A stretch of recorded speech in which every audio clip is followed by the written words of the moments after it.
নমস্কাৰ বন্ধু বান্ধৱীসকল আপোনালোক সকলোকে মই সুৰজ ছেত্ৰীয়ে পুনৰবাৰ টিপছ অসম ইউটিউব চেনেলটোলৈ স্বাগতম জনাইছো। বহুতে মোক এটা প্ৰশ্ন কৰে যে আমি যদি কুকুৰাবোৰক ভ্যাকচিন নকৰো তেতিয়া কিবা অসুবিধা হ'ব নেকি? কুকুৰাবোৰক ভ্যাকচিন নকৰিলে কুকুৰাবোৰক বেমাৰে আক্ৰমণ কৰিব নেকি? কুকুৰাবোৰৰ মৃত্যু হ'ব নেকি?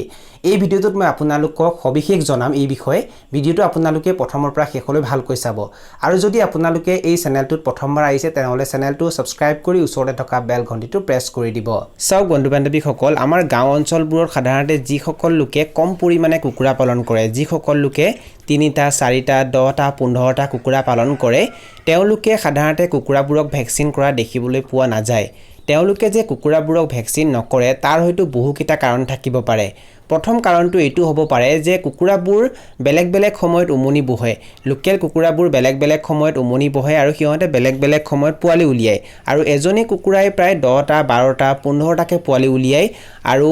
সেই কাৰণে হয়তো তেওঁলোকে কুকুৰাবোৰক ভ্যাকচিন নকৰে। মানে কুকুৰা কেইজনীয়ে যেহেতু বেলেগ বেলেগ সময়ত পোৱালি উলিয়ায় আৰু কম পৰিমাণে পোৱালি উলিয়ায়, সেই কাৰণে হয়তো তেওঁলোকে কুকুৰাৰ পোৱালিবোৰক ভ্যাকচিন নকৰে। দ্বিতীয় কাৰণটো এইটো হ'ব পাৰে যে তেওঁলোকে হয়তো ভ্যাকচিনৰ বিষয়ে নাজানে। কুকুৰাবোৰক যিবোৰ ভ্যাকচিন দিয়া হয় সেই ভ্যাকচিন কেইটাৰ নাম কি কি, সেই ভ্যাকচিন কেইটা ক'ত পোৱা যায়, কেনেকৈ দিয়া হয়, এই বিষয়ে হয়তো তেওঁলোক জ্ঞাত নহয় আৰু তাৰ বাবেও হয়তো তেওঁলোকে কুকুৰাবোৰক ভ্যাকচিন নকৰে। তেওঁলোকে কুকুৰাবোৰক ভ্যাকচিনো নকৰে আৰু তেওঁলোকে হয়তো কুকুৰাবোৰক ভালকৈ চোৱা চিতাও নকৰে, যাৰ বাবে এটা সময়ত বেমাৰত পৰি কুকুৰাবোৰ মৰি যায়। বন্ধু বান্ধৱীসকল, যদি আপোনালোকে এইটো ভাবিছে যে কুকুৰাবোৰক ভ্যাকচিন নকৰাকৈ আমি কুকুৰাবোৰক সুস্থ ৰাখিব পাৰিম নে নোৱাৰিম, তেনেহলে ভ্যাকচিন নকৰাকৈও আপোনালোকে কুকুৰাবোৰক সুস্থ ৰাখিব পাৰিব। কিন্তু আপোনালোকে কিছুমান কথা মানি চলিব লাগিব, কিছুমান নিয়ম নীতি আপোনালোকে পালন কৰিব লাগিব। তেতিয়া হয়তো কুকুৰাবোৰক আপোনালোকে ভ্যাকচিন নকৰাকৈও সুস্থ ৰাখিব পাৰিব। চাওক, যদি আপোনালোকে ভ্যাকচিন নকৰাকৈ কুকুৰাবোৰক সুস্থ ৰাখিব বিচাৰিছে তেনেহলে প্ৰথমতে কুকুৰাবোৰৰ ৰোগ প্ৰতিৰোধ ক্ষমতা বৃদ্ধি কৰিব লাগিব।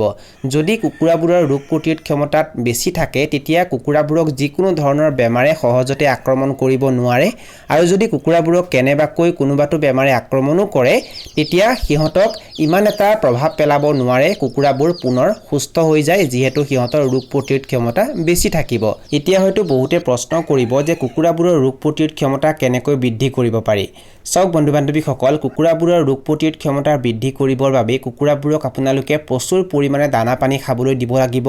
ভাল কোৱালিটিৰ দানা সিহঁতক আপোনালোকে খাবলৈ দিব লাগিব আৰু দানা দিওঁতে আপোনালোকে একেবাৰে কৃপণালী কৰিব নালাগিব। আপোনালোকে সময়মতে সিহঁতক দানা খাবলৈ দিব লাগিব। এদিনত এটা কুকুৰাক যিমানখিনি দানাৰ প্ৰয়োজন হয় সিমানখিনি দানা আপোনালোকে সিহঁতক যোগান ধৰিব পাৰিব লাগিব। যদি আপোনালোকে সিহঁতক কমকৈ দানা খাবলৈ দিয়ে তেতিয়া সিহঁতক যিকোনো বেমাৰে সহজতে আক্ৰমণ কৰিব পাৰিব। যদি আপোনালোকে কুকুৰাবোৰৰ ৰোগ প্ৰতিৰোধ ক্ষমতা বৃদ্ধি কৰিব বিচাৰিছে তেনেহলে কুকুৰাবোৰক যিখিনি নিউট্ৰিচনৰ প্ৰয়োজন হয়, মানে যিখিনি পুষ্টিৰ প্ৰয়োজন হয়, সেইখিনি আপোনালোকে সিহঁতক যোগান ধৰিব লাগিব। কুকুৰাবোৰৰ ৰোগ প্ৰতিৰোধ ক্ষমতা বৃদ্ধি কৰিবৰ কাৰণে সাধাৰণতে সিহঁতক বিভিন্ন ধৰণৰ ভিটামিনছ আৰু মিনাৰেলছৰ প্ৰয়োজন হয়। বিশেষকৈ vitamin A, vitamin B6, vitamin B12, vitamin C আৰু ভিটামিন E। এই ভিটামিন কেইটা যদি আপোনালোকে সিহঁতক যোগান ধৰিব পাৰে তেতিয়া সিহঁতৰ ৰোগ প্ৰতিৰোধ ক্ষমতা বৃদ্ধি হয়, যাৰ বাবে যিকোনো বেমাৰে সিহঁতক সহজতে আক্ৰমণ কৰিব নোৱাৰে। এতিয়া হয়তো বহুতে প্ৰশ্ন কৰিব যে এই ভিটামিন কেইটা কুকুৰাবোৰক কেনেকৈ দিব লাগিব, মানে এই ভিটামিন কেইটা কি খাদ্যৰ জৰিয়তে আমি কুকুৰাবোৰক দিব পাৰিম। চাওক, যদি আপোনালোকে টকা খৰচ নকৰাকৈ এই ভিটামিন কেইটা কুকুৰাবোৰক যোগান ধৰিব বিচাৰিছে তেনেহলে কুকুৰাবোৰক আপোনালোকে সজিনা পাত খাবলৈ দিব পাৰে, মানে সজিনা গছৰ পাত খাবলৈ দিব পাৰে, কবিৰ পাত খাবলৈ দিব পাৰে, নেপিয়েৰ ঘাঁহ খাবলৈ দিব পাৰে, লগতে কলপাত খাবলৈ দিব পাৰে বা বিভিন্ন ধৰণৰ শাক পাচলিৰ অংশ বা সেউজীয়া শাক পাচলি আপোনালোকে সিহঁতক খাবলৈ দিব পাৰে। লগতে সিহঁতক আপোনালোকে পিঁয়াজ খাবলৈ দিব পাৰে, আদা খাবলৈ দিব পাৰে, নহৰু খাবলৈ দিব পাৰে। আৰু এইখিনি যদি আপোনালোকে সিহঁতক যোগান ধৰে তেতিয়া এই ভিটামিন কেইটা সিহঁতে লাভ কৰিব। যদি আপোনালোকে এই গোটেইখিনি বস্তু গোটাব নোৱাৰে আৰু যদি আপোনালোকে এইটো বিচাৰিছে যে এনে এটা দৰৱৰ বিষয়ে কওক যিটো দৰৱ খোৱালে কুকুৰাবোৰে গোটেইকেইটা ভিটামিন লাভ কৰে, চাওক বন্ধু বান্ধৱীসকল, ইয়াৰ বাবে আপোনালোকে কুকুৰাবোৰক মাল্টিভিটামিন বা ভিটামিন খাবলৈ দিব পাৰে। আপোনালোকে ভেটেনেৰী দোকানত যাব আৰু মই আপোনালোকক যিকেইটা ভিটামিনৰ বিষয়ে কৈছোঁ, vitamin A, vitamin B6, vitamin B12, vitamin C আৰু ভিটামিন E, এই গোটেইকেইটা ভিটামিন উপলব্ধ থকা ভিটামিনৰ বটল এটা আপোনালোকে ক্ৰয় কৰিব। সেই ভিটামিনৰ বটলত আপোনালোকে চাই ল'ব যে এই গোটেইকেইটা ভিটামিন তাত উপলব্ধ আছে নে নাই, আৰু যদি তাত আছে সেই ভিটামিনটো আপোনালোকে ক্ৰয় কৰিব আৰু সেই ভিটামিনটো আনি আপোনালোকে সপ্তাহত 3 দিন দিনত এবাৰ সন্ধিয়া সময়ত পানীত মিহলি কৰি কুকুৰাবোৰক খাবলৈ দিব যদি আপোনালোকে কুকুৰাবোৰক প্ৰচুৰ পৰিমাণে দানা পানী খাবলৈ দিয়ে আৰু সময়ে সময়ে সিহঁতক আপোনালোকে ভিটামিন বা মাল্টিভিটামিন খাবলৈ দি থাকে তেতিয়া সিহঁতৰ ৰোগ প্ৰতিৰোধ ক্ষমতা বৃদ্ধি হ'ব যাৰ বাবে কুকুৰাবোৰক যিকোনো বেমাৰে সহজতে আক্ৰমণ কৰিব নোৱাৰিব যদি আপোনালোকে কুকুৰাবোৰক ভ্যাকচিন নকৰাকৈ সুস্থ ৰাখিব বিচাৰিছে তেনেহলে বায়োসিকিউৰিটিৰ নিয়মসমূহ আপোনালোকে মানি চলিব লাগিব মানে জৈৱ সুৰক্ষাৰ যিবোৰ নিয়ম আছে সেই নিয়মসমূহ আপোনালোকে ভালকৈ মানি চলিব লাগিব এতিয়া হয়তো বহুতে প্ৰশ্ন কৰিব যে জৈৱ সুৰক্ষাৰ নিয়মসমূহ কি কি চাওক বন্ধু বান্ধৱীসকল জৈৱ সুৰক্ষাৰ বহুকেইটা নিয়ম আছে তাৰে ভিতৰত প্ৰথম নিয়মটো হ'ল কুকুৰাবোৰক আপোনালোকে যিটো গড়ালত ৰাখিব সেই গড়ালটো আপোনালোকে সদায় পৰিষ্কাৰ কৰি ৰাখিব সেই গড়ালটো লেতেৰা হ'বলৈ নিদিব সদায় আপোনালোকে পৰিষ্কাৰ কৰিব আৰু সেই গড়ালটোত আপোনালোকে এমোনিয়া গেছৰ সৃষ্টি হ'বলৈ নিদিব যদি কুকুৰাৰ গড়ালটোত এমোনিয়া গেছৰ সৃষ্টি হয় তেতিয়াও কুকুৰাৰ মাজত বিভিন্ন বেমাৰে দেখা দিয়ে লগতে কুকুৰাৰ গ্ৰোথো ভাল নহয় জৈৱ সুৰক্ষাৰ দ্বিতীয় নিয়মটো হ'ল সপ্তাহত এদিন বা দুদিন কুকুৰাৰ গড়ালটোত কুকুৰাবোৰৰ উপস্থিতিত বীজাণুনাশক ভালকৈ স্প্ৰে কৰিব হৰ্চলিন বা B904 বীজাণুনাশক আপোনালোকে সপ্তাহত এদিন বা দুদিন ভালকৈ স্প্ৰে কৰিব যদি আপোনালোকে বীজাণুনাশক স্প্ৰে কৰি থাকে তেতিয়া কুকুৰাৰ গড়ালটোত আৰু কুকুৰাবোৰৰ মাজত যদি বেমাৰ বিয়পাব পৰা কিবা বীজাণু বা ভাইৰাছ থাকে হেতু শেষ হৈ যায় আৰু কুকুৰাবোৰ সুস্থ থাকে জৈৱ সুৰক্ষাৰ তৃতীয় নিয়মটো হ'ল বাহিৰৰ লোকক আপোনালোকে কেতিয়াও কুকুৰাৰ ফাৰ্মৰ ভিতৰত প্ৰৱেশ কৰিবলৈ নিদিব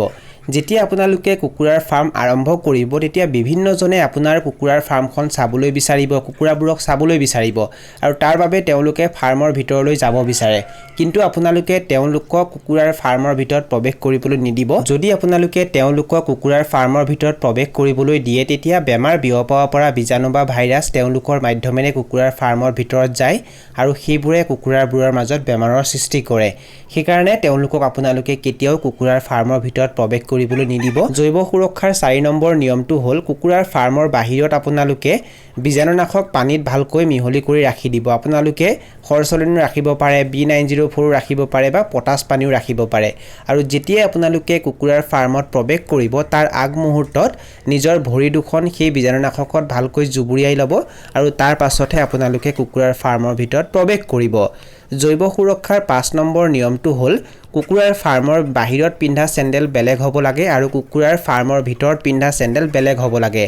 যদি আপোনালোকে ফাৰ্মৰ বাহিৰত পিন্ধা চেণ্ডেল ভিতৰলৈ লৈ আনে তেতিয়া সেই চেণ্ডেলৰ মাধ্যমেৰেও বেমাৰ বিয়পাব পৰা বীজাণু বা ভাইৰাছ কুকুৰাৰ ফাৰ্মত প্ৰৱেশ কৰে আৰু সেইবোৰে কুকুৰাবোৰৰ মাজত বেমাৰৰ সৃষ্টি কৰে সেইকাৰণে আপোনালোকে কি কৰিব যদি আপোনালোকে ফাৰ্মত প্ৰৱেশ কৰিব বিচাৰে তেতিয়া বাহিৰৰ চেণ্ডেলযোৰ আপোনালোকে বাহিৰতে খুলি থব আৰু ভিতৰত আপোনালোকে যিযোৰ চেণ্ডেল ৰাখিব সেইযোৰ চেণ্ডেল পিন্ধিহে আপোনালোকে কুকুৰাৰ ফাৰ্মত প্ৰৱেশ কৰিব জৈৱ সুৰক্ষাৰ 6 নম্বৰ নিয়মটো হ'ল কুকুৰাবোৰক আপোনালোকে সদায় পৰিষ্কাৰ বাচন বৰ্তনত দানা পানী খাবলৈ দিব আৰু পৰিষ্কাৰ পানী খাবলৈ দিব